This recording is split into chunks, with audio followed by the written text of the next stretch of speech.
Chapter 3 Elihu's Lessons, the Unity of Life.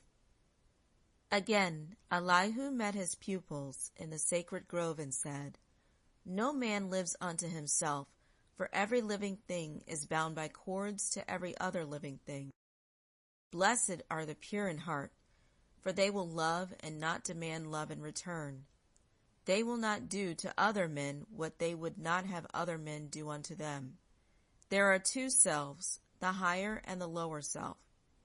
The higher self is human spirit clothed with soul, made in the form of Allah. The lower self, the carnal self, the body of desires, is a reflection of the higher self, distorted by the murky ethers of the flesh.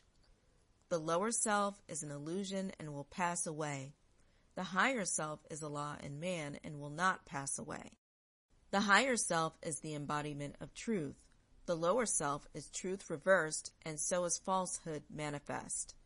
The higher self is justice, mercy, love, and right. The lower self is what the higher self is not. The lower self breeds hatred, slander, lewdness, murders, theft, and everything that harms. The lower self is mother of the virtues and the harmonies of life. The lower self is rich in promises, but poor in blessedness and peace. It offers pleasure, joy, and satisfying gain, but gives unrest, misery, and death. It gives men apples that are lovely to the eye and pleasant to the smell. Their cores are full of bitterness and gall. If you would ask me what to study, I would say yourselves. And when you well have studied them, and then would ask me what to study next, I would reply yourselves.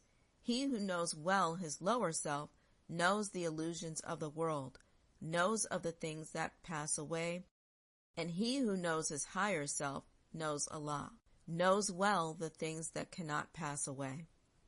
Thrice blessed is the man who has made purity and love his very own. He has been ransomed from the perils of the lower self and is himself his higher self. Men seek salvation from an evil that they deem a living monster of the netherworld, and they have gods that are but demons in disguise, all-powerful, yet full of jealousy and hate and lust, whose favors must be bought with costly sacrifice of fruits and of the lives of birds and animals and humankind.